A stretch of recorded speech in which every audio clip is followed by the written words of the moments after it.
fechar a importância do Russell, ele vai ampliar o conceito de fenômeno, porque, lembrem, antes, até para o Kant, para o Hegel, enfim, fenômeno era um objeto, né, que a gente ia se debruçar sobre ele. Para o Russell, não. Para o Russell, o fenômeno era justamente esse encontro. Dito de uma forma bem simples, lembram lá aquela máxima cartesiana do penso, logo existo, ego, cogito, sum. Vem o Russell e vai falar do ego, cogito, cogitatum. O que é esse ego, cogito, cogitatum? Ele vai dizer, penso em algo, logo existo. Então, não é só penso, logo existo, é penso em algo, logo existo. Isso significa que, para eu ser um ser pensante, eu preciso ter um objeto a ser pensado. E para esse objeto pensado existir, ele precisa ter sido pensado por um ser pensante.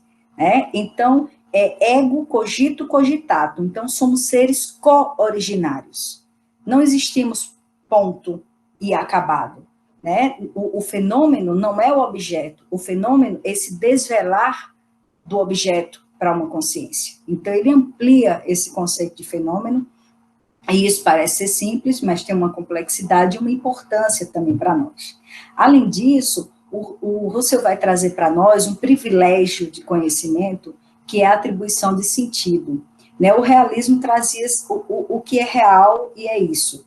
Para o Russell, não. Para o Russell, cada consciência vai atribuir um sentido a um objeto, assim como a gente fez nessa brincadeirinha da lâmpada.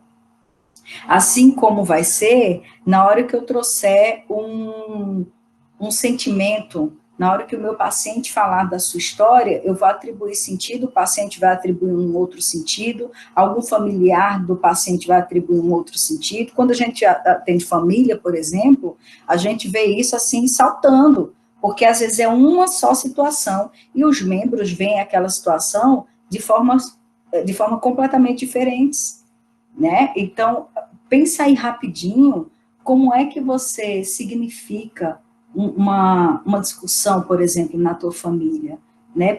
O outro fala como se o outro tivesse razão e você fala como se você tivesse razão, como se você tivesse certo daquilo, e no final das contas os dois estão, porque cada ponto de vista é a vista de um ponto, como diria o Leonardo Boff.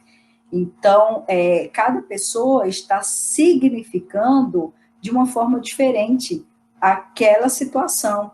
Cada um está atribuindo um sentido diferente para aquela situação, à luz de quê? Da sua experiência anterior, à luz dos seus sentimentos, dos seus afetos anteriores, à luz da sua experiência anterior.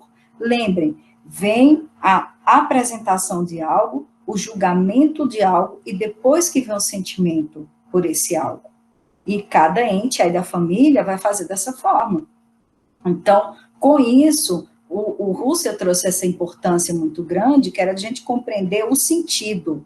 Então, costumeiramente, nós estaremos compreendendo o sentido das coisas para os nossos pacientes, não a coisa em si. Luciana, eu fui abusada na infância. Então, a gente não vai se deter no abuso, na narrativa, na facticidade ocorrida, mas no sentido daquele ato para o nosso paciente. Porque, por mais que tenham sentimentos comuns, os sentidos serão diferentes. E isso eu quero que a gente deixe sempre muito claro, desde os nossos primeiros encontros, para lá na frente, quando a gente vai fazendo supervisão, a gente já ter isso muito encarnado em nós, sabe?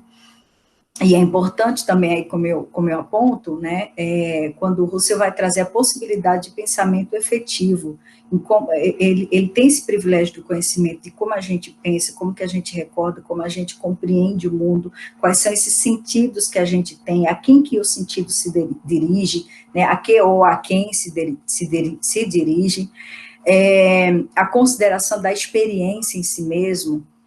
Essa palavra experiência também coloca aí, marca texto, alguma coisa que ela vai se repetir incessantemente. Lá no nosso módulo 2, a gente vai olhar mais afinco para o que a gente vai chamar de experiência. O Roger vai falar muito sobre abertura à experiência. E o que é essa abertura à experiência? O que é o experimentar? O que é o existir, o estar no mundo, o se externar, o entrar em contato com afetos, com sentirmos no nosso organismo o todo da relação, a relação que eu tenho comigo, com o outro e com o meio, que a gente vai ver também daqui a pouco. E outra coisa formidável que o Russell faz e que ele vai trazer para a gente é a separação da filosofia com a psicologia. Eu não estou dizendo que ele foi o pai da psicologia, né? A gente sabe que foi Wundt, embora pudesse ter sido até o Brentano, não estou entrando nessa querela, porque isso aí realmente é briga de cachorro grande. Eu sou peixe pequenininho, pequenininho. O que eu achei formidável é porque o Russell não vai precisar fazer isso através da psicologia experimental, como fez o Wundt, e toda aquela escola proposta à época. Ele vai fazer isso através do conhecimento concreto e palpável, de uma outra forma de empirismo, né? Tem autor como o André d'Artigues, no capítulo 1, se eu não me engano, ele vai chamar de positivismo superior.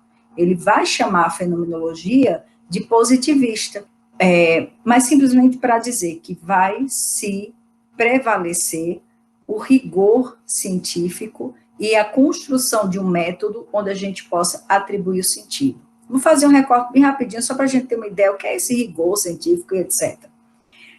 Um professor lá do Rio Grande do Sul, ele tem um laboratório de pesquisa no Rio Grande do Sul em fenomenologia, chama William Gomes.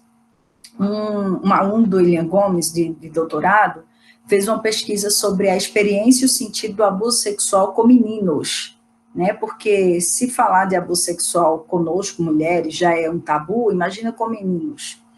Nessa pesquisa, uma das coisas, eu estou fazendo um recorte aqui, só para a gente tentar entender.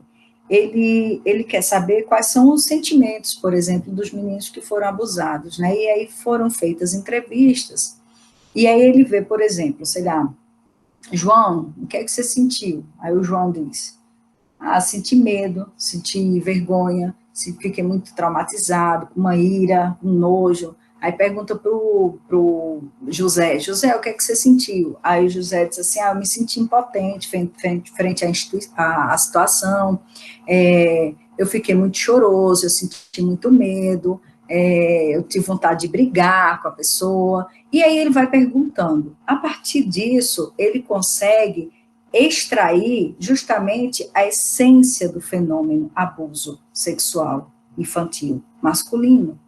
Ele consegue ver quais foram os sentimentos que se repetiram. Da mesma forma que vocês desenharam a cadeira aí com as pernas, com o assento e com o encosto, ele, nessa pesquisa, nos dá os elementos essenciais de um abuso sexual. E aí, no caso desse exemplo aqui, meu bizarro que eu dei para vocês, o que se repetiu com o João, com o José, com o Paulo, com o Antônio, com o André? Repetiu medo, repetiu aquela sensação de raiva, de ira, de agressividade. Então, isso é o que a gente vai chamar de eidos. E o eidos nada mais é do que o sentido do ser. Então, quando a gente busca essa compreensão junto ao nosso paciente, a gente precisa buscar o sentido do ser, o sentido do paciente ser e estar no mundo, o sentido que o paciente está dando para aquela situação de conflito, o sentido que o paciente dá para um adoecimento psíquico grave que seja, o sentido que o paciente dá para aquela crise existencial, para aquela dor da alma que ele está me trazendo, o sentido que o paciente está me dando para uma fobia específica, e por aí vai. Então, essa compreensão, essa foi a mega importância, se eu puder apontar uma, né, exclusivamente, que a contribuição que o Russell vai dar para a psicologia clínica com esse olhar fenomenológico. Justamente porque, a partir do Russell, é que a gente consegue, no encontro com o nosso paciente, compreender, ou consegue, eu deveria, né, compreender a sua essência. Chegar nesse sentido do ser. E a gente só tem como chegar na essência do paciente nos despindo da nossa própria essência. Olha que bizarro. Eu só consigo compreender essa essência, que é do outro, quando eu vou me esvaziando da minha essência. Porque senão eu vou olhar para o outro a partir da minha lente, né? A partir sempre dos meus óculos. E aí o negócio não vai dar ali muito certo, tá? Luciana, como é que a gente faz isso? Aí, a partir de agora, a gente entra nesse segundo momento da disciplina, onde a gente, do encontro, né, segundo momento da tarde, onde a gente vai ver esses conceitos.